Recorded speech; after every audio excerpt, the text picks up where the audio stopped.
Hey guys, welcome back to my channel. For this tutorial, I'm going to show you how I made this wedding cake that was kind of a 20s themed decor. So this is one of those you got to trust the process kind of cakes. When you see the pictures at the end, you will see how it all worked together.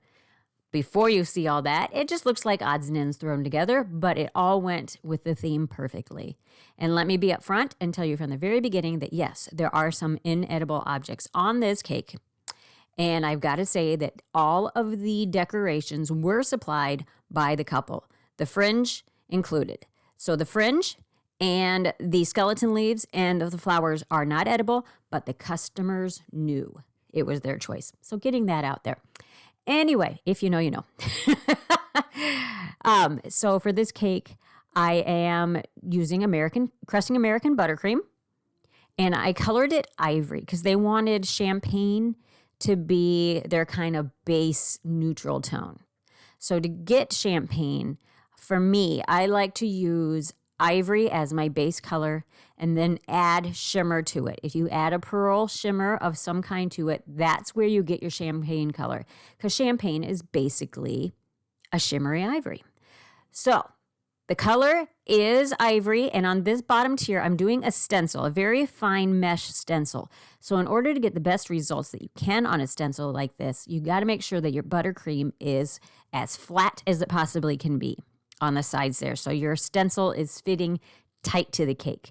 So in order to do that, just as a safety measure, I used my 12-inch plexiglass disc on the top. I prefer to have two on top and one on the bottom, but I don't know where my bottom one is. So I just use the one on the top, and that way you can line up your scraper with the top edge and try to keep it as parallel to the side of the cake, 90-degree angle as you can to get those smooth sides.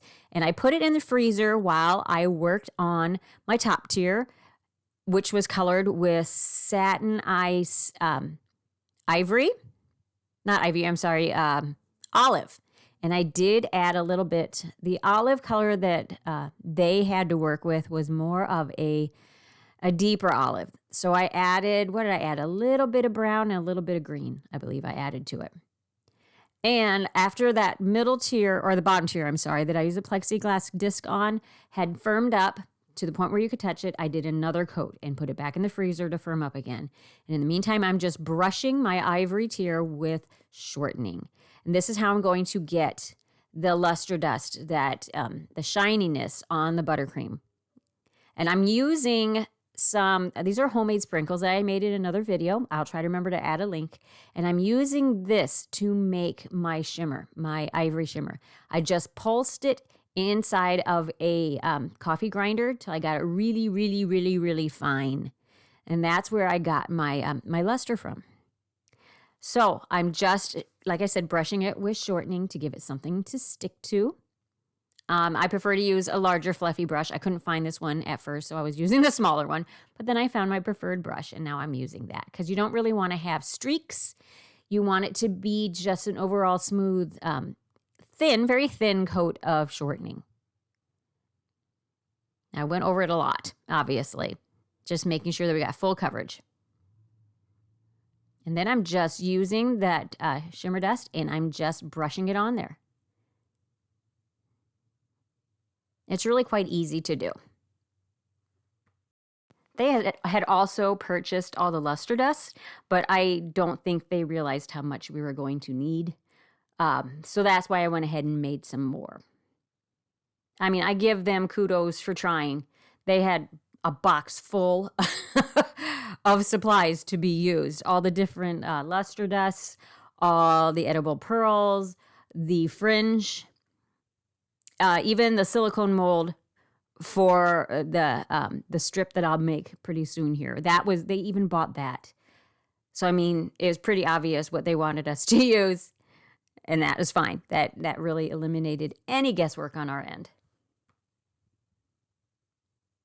And it is their wedding. I'm just that doesn't typically happen where the couple supplies absolutely everything. It's almost like, wow, this is overwhelming, but I love it.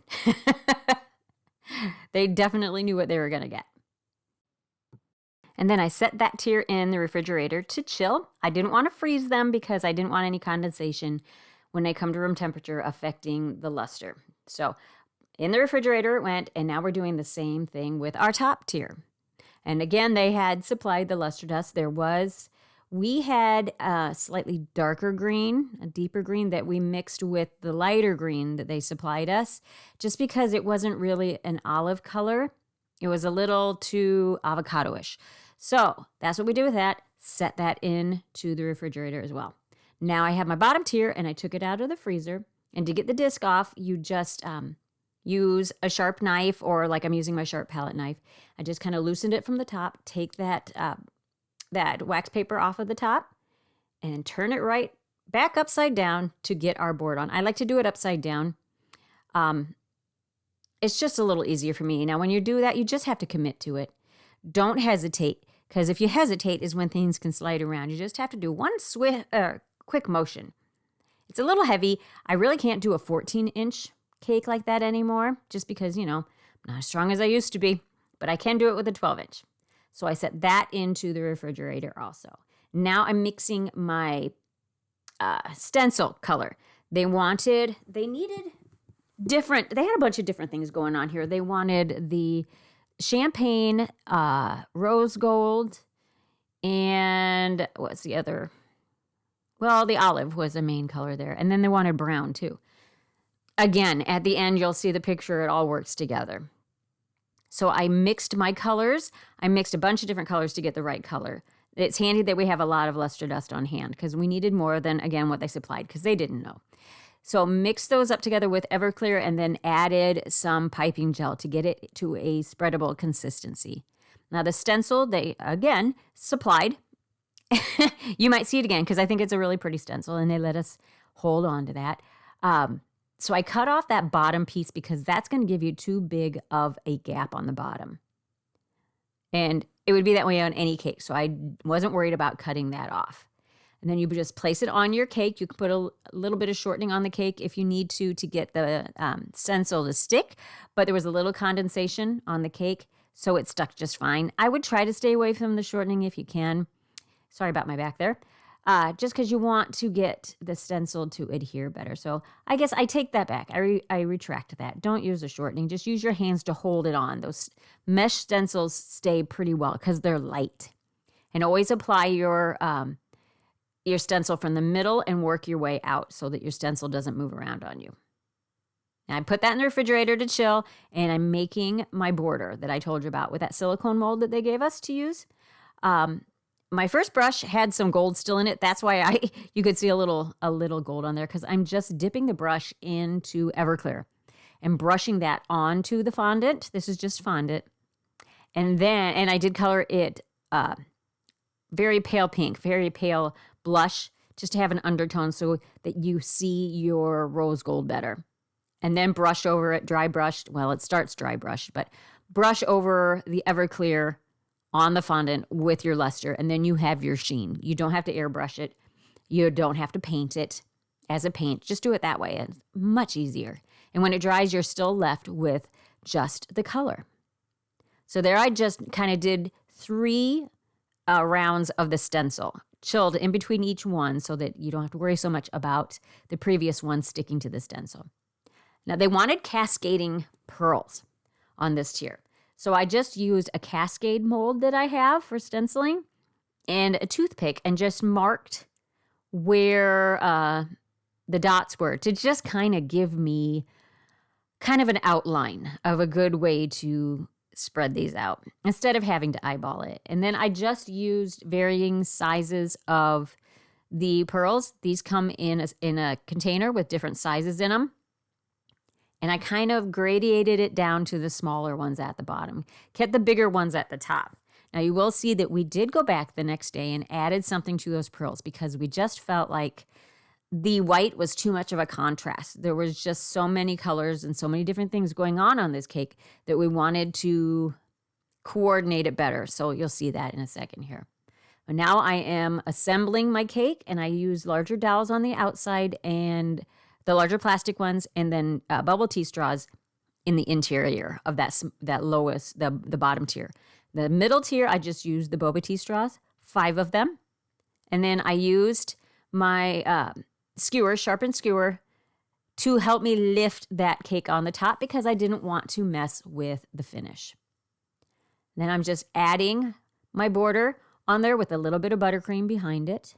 Then I'm adding, just piping a line of buttercream around this top edge, and that's what I use to get the fringe to stick. I didn't want to use piping gel because with the weight of the fringe, I didn't want it to slide down the cake. So I just used buttercream, and it worked really well. I'm just trying to find the right side. And then just lining it up and sticking it right to it. Now, those tassels did want to stick to the stencil a little bit, so I went back after I placed it on and used the, what did I use? The end of just a sharp object, I can't remember, to lift it away, just to kind of rearrange those tassels just a little bit. I don't even know if that made the cut here, but I did go back and kind of organize those a little bit better. And if you guys know me or have followed me for a while, you probably know that all this much going on one cake for me at first was a little bit overstimulation for me. I had to just go with it, and I knew that in the end it was all going to work together. I just had to, again, trust the process.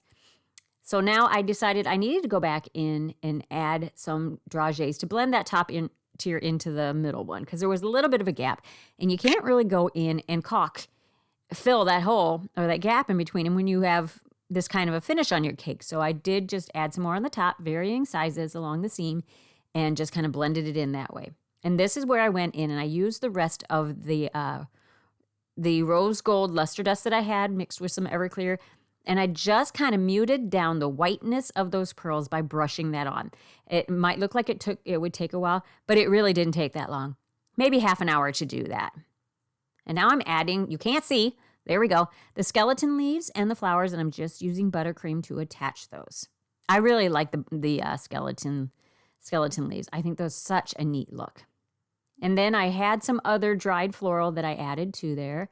I don't even know what those would be called, but they had also given us these other dried, what are these called? Pampas grass? Something like that to add in there also. I mean, we had all kinds of things that we could use. We didn't even use everything, guys. There was more to use. So this is what it looked like before it got to the venue. I had changed the ribbon on the bottom. They wanted brown. I had done rose gold, but we decided to go ahead. There's the venue. You can see how it all kind of works together there. We decided to go ahead and, Addie decided to go ahead and add the brown ribbon to the bottom. It's more of a bronze. I think that's what was throwing me.